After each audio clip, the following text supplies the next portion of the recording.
Le coup de tocsin.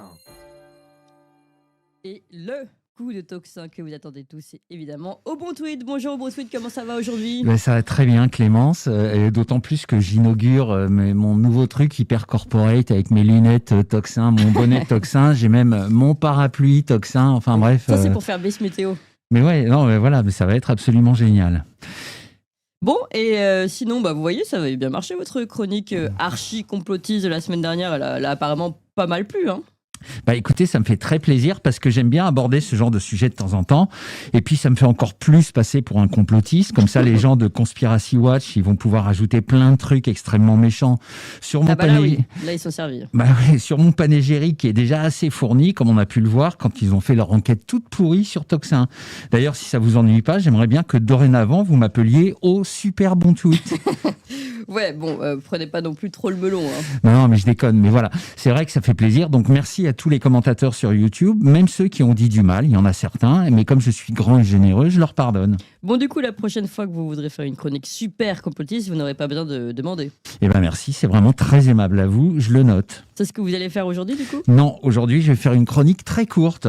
Ah, vous dites ça à chaque fois et vos chroniques sont de plus en plus longues. Non, mais là, vraiment, je vais juste vous raconter l'actualité mondiale via la suite des aventures de Macaron et Zakouski que j'ai un peu développé. Donc, je ferai des sujets de fond les fois suivantes. Ah, vous avez continué votre série sous forme de photonovella, là ? Oui, cool. Exactement. Donc, vous allez voir, j'ai considérablement développé l'intrigue et j'y ai rajouté plein de personnages. Et là, au niveau des intervenants, ça commence à ressembler à un péplum. Donc, si vous le voulez bien, avant de voir l'intrigue proprement dite, on va d'abord s'intéresser à la distribution pour ne pas que les gens soient perdus. D'accord. Donc, si on peut voir, voilà, la première image. Donc ça, c'est un petit rappel des personnages de la semaine dernière. Donc, on avait Macaron et Zakouski, bien sûr. Trognon, la femme de Macaron. Tournedos, l'ami canadien. Chouros, l'ami hongrois un peu apatride. Obanan, l'ami américain. Et Salami, la journaliste mainstream connivante française. Oui. Voilà. Et donc, si on peut voir maintenant les nouveaux personnages. Donc, cette semaine, on a du lourd puisque nous avons par ordre d'apparition à l'écran Quen, le journaliste mainstream connivant français, adorateur de Macaron. Il va adorer. Mandarine, la grande rivale politique de Macaron à droite. Melonchaud, le grand rival politique de Macaron à gauche. Poutine, le grand rival politique de Macaron à l'est. Donc, alors lui, il n'a pas un nom de nourriture, Poutine, mais c'est la poutine, là, le sandwich avec les frites. Exactement, c'est un plat québécois qu'on mange en hiver pour se tenir chaud. Mais alors moi, j'en ai jamais mangé, mais j'ai cru comprendre que c'était un genre de tartiflette avec des frites. Donc voilà, je reprends donc Poutine, le grand rival politique de Macaron à l'est.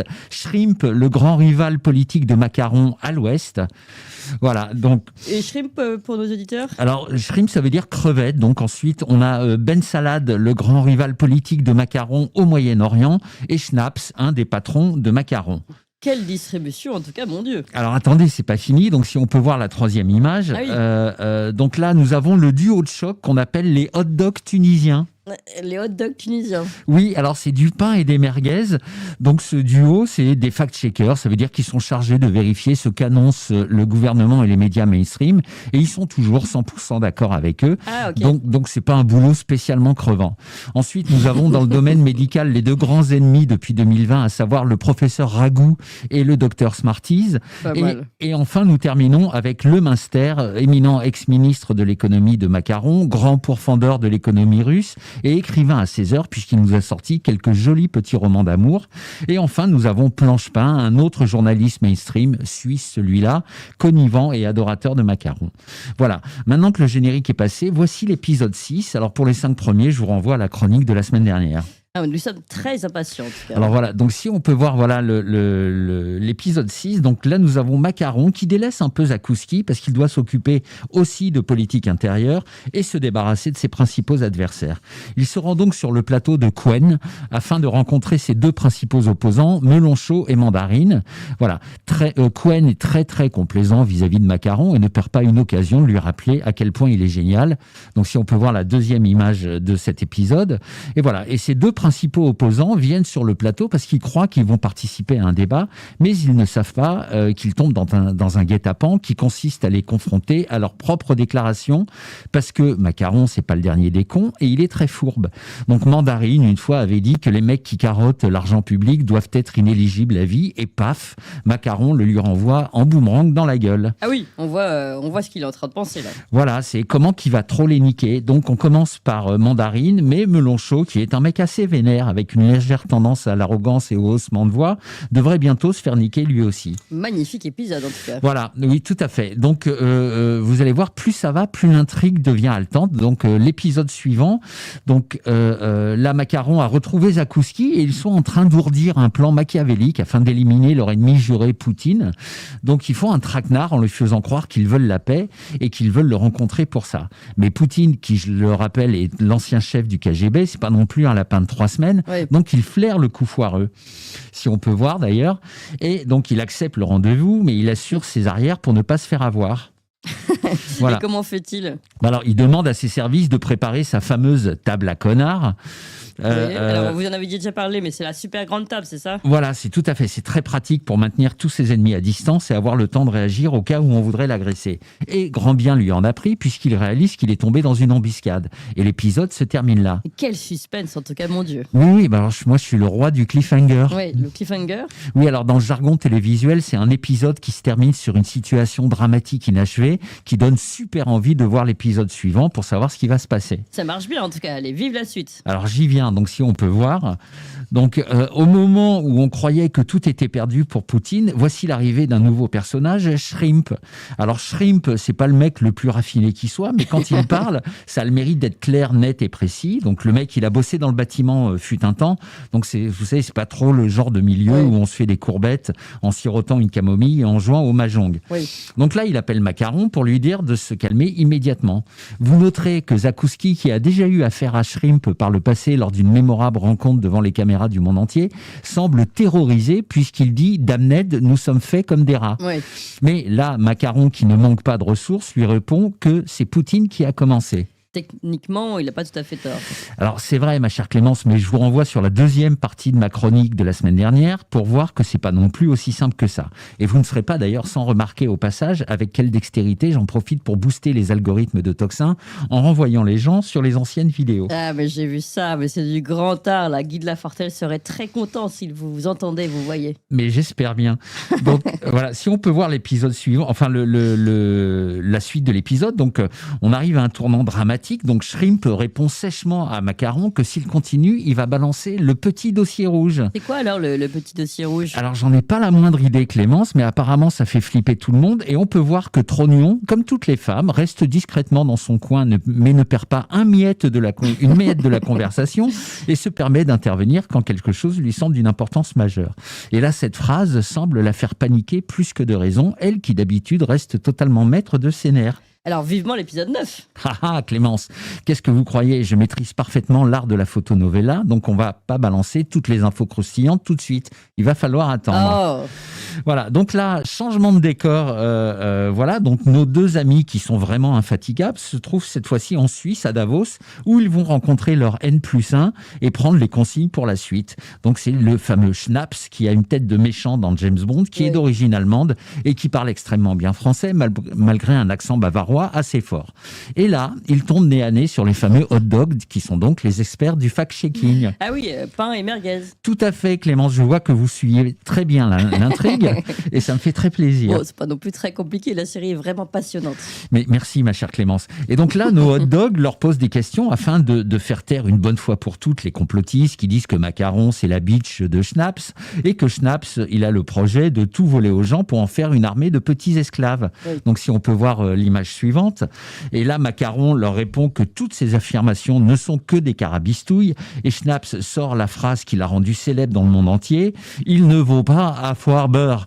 Ce qui veut dire qu'il ne faut pas avoir peur. Et là, j'en profite pour passer un petit coucou à mon pote Mike Borowski, qui commence toutes ses émissions par cette phrase célèbre. Tout à fait. Bref, là, les hot dogs sont triomphants et s'adressent aux complotistes en leur expliquant que, comme Macaron et Shrimp sont démentis, les complotistes ont tort. Oui, c'est aussi simple que ça, finalement, le fact-checking. Oui, Clémence. Alors, les ulcères à l'estomac sont très rares dans ce métier. Bon, l'inconvénient, c'est qu'on passe souvent pour des cons, mais bon, voilà. Et on passe maintenant à l'épisode 10. Enfin, avec joie. Voilà, donc là, si on peut voir. Donc là, nos petits globetrotters sont à Riyad, en Arabie Saoudite, pour tenter de taper l'incruste aux négociations de paix qui se déroulent avec Poutine et Shrimp chez Ben Salad. Mais il n'était pas vraiment invité. Pensez-vous, Clémence, mais ce n'est pas un problème pour Macaron qui se sent chez lui partout où il passe. D'ailleurs, il faudra un jour s'interroger sur ce trait de caractère. Bref, il tambourine à la porte du Palais Royal, mais là, pour une fois, ça ne se passe pas comme prévu. Donc, si on peut voir. Et pendant que Poutine, Shrimp et Ben Salad préparent la paix, nos deux amis sont fort maris de cette rebuffade. C'est un revers pour eux, en effet. Oui, mais ne vous inquiétez pas. Dès l'épisode 11, Macaron, qui est en toute occasion un joyeux luron plein de ressources et qui semble être né avant la honte, décide de ramener Zakouski afin de lui faire rencontrer deux éminents médecins. Mais pourquoi veut-il faire ça ? Parce que des bruits courent disant que certains virus, dont celui du Covid, auraient pu être fabriqués dans des biolabs du pays d'origine de Zakouski. Mais bon, ça c'est une autre histoire. Donc si on peut voir. Et puis alors, Macaron aime bien Zakouski et Zakouski est un peu dégoûté de ne pas avoir été invité par Ben Salad. Alors il veut lui changer les idées. Ah ouais, Deck, ça veut dire dégoûté, oui. Oui, chez les Jones, c'est comme ça qu'on dit. Donc toujours est-il que nos deux héros reprennent l'avion pour Paris afin de rencontrer à l'Élysée le professeur Ragout et le docteur Smarties. Donc si on peut voir. Et là, le docteur Smarties attaque le débat, bille en tête, en expliquant qu'on a 3 milliards d'années de recul sur le vaccin Covid trouvé en 2020. Pourtant, de 2020 à 2025, ça fait que 5 ans. Hein. Oui, je sais Clémence, mais Smarties a une thèse un peu particulière qui consiste à mélanger les doses, les vaccinés et les années de recul dans un joyeux globi-boulga médical, mais il a le droit de le tenter et sa thèse, comme toute thèse, est parfaitement défendable. Ne soyons pas mandarins, restons ouverts. Sauf que le professeur Ragout ne l'entend pas de cette oreille et rabroue vertement le docteur Smarties en lui mettant en avant son CV qui, il est vrai, est long comme le bras. Ouais. Les deux médecins étant originaires du Sud, ça devient un peu sanguin et ça se termine avec des noms d'oiseaux que la décence m'interdit de prononcer à l'antenne mais qu'on peut lire voilà, sur l'épisode. Enfin, quoi qu'il en soit, Macaron a réussi à divertir son ami Zakouski qui a retrouvé le sourire. Ah, eh ben, on termine avec l'épisode 2. Volontiers, ma chère Clémence. Donc, si on peut voir, là, on plonge au cœur d'une actualité brûlante. Oula, oui. Shrimp, qui, comme on a pu le voir, ne fait pas dans la dentelle, décide d'augmenter ses droits de douane de manière assez conséquente et d'envoyer chier toute la Terre. Comme on dit dans certains milieux, c'est pas une hausse de PD, expression que je condamne fermement pour son aspect odieusement homophobe. Oui. Notez-le bien, ma chère Clémence. C'est bien de le préciser. Donc, comme on peut s'y attendre, le monde entier se met instantanément en émoi, comme on peut le voir d'ailleurs sur l'image de droite, et tout le monde est en panique.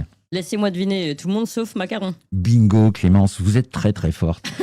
Donc si on peut voir, Macaron, fort de ses 1000 milliards de dettes supplémentaires, va immédiatement sur le plateau de Planche-Pain pour fanfaronner comme à son habitude, en menaçant Shrimp au lieu de négocier avec lui comme fait le reste de la planète. Et pour avoir plus de poids, il emmène avec lui son ami et ex-ministre Le Minster, célèbre dans le monde entier pour avoir tenté de mettre l'économie russe à genoux. Bien sûr. Et il était arrivé ? Non, absolument pas, mais c'était déjà vachement bien d'avoir essayé. Ouais. Donc là, il veut que Shrimp rampe devant lui. Et voilà, et ça nous laisse de très beaux épisodes à découvrir. Voilà. Eh bien, allez donc, merci beaucoup au Bon Tweet pour cette chronique passionnante, raffolante. Est-ce que c'est bien raisonnable de transformer cette actualité brûlante en petite scène de théâtre, à votre avis, quand même ? Et qui vous dit que ce que vous montrent les chaînes mainstream, ce n'est pas du théâtre aussi ? Qu'est-ce que vous voulez dire ? Je sais pas grand-chose, Clémence, mais ce que je sais, c'est que tout ce qu'on nous montre sur les chaînes mainstream, c'est du cinéma. Tout ce qui est vraiment important se passe toujours en coulisses. Alors moquons-nous de ces petites marionnettes pendant qu'on peut encore et laissons les grandes personnes régler les problèmes dans l'ombre en espérant que cette fois-ci, les équipes dirigeantes importantes seront moins irresponsables que les précédentes. Voilà. Et j'en profite pour faire un petit appel. Je crois qu'il existe des IA pour transformer les images en séquences animées. Donc je ferai bien une version cinéma de ma série. Donc voilà, si vous avez des je suis preneur. Ah bah là, je suis sûr qu'avec tous vos fans, et ben quelqu'un qui doit être doué là-dedans, qui peut vous aider. En tout cas, c'est une très très bonne idée. Et je vous dis à la semaine prochaine au Bon Tweet. Chers amis, n'oubliez pas de vous abonner à la Gazette du Tocsin sur toxin-media.fr/gazette.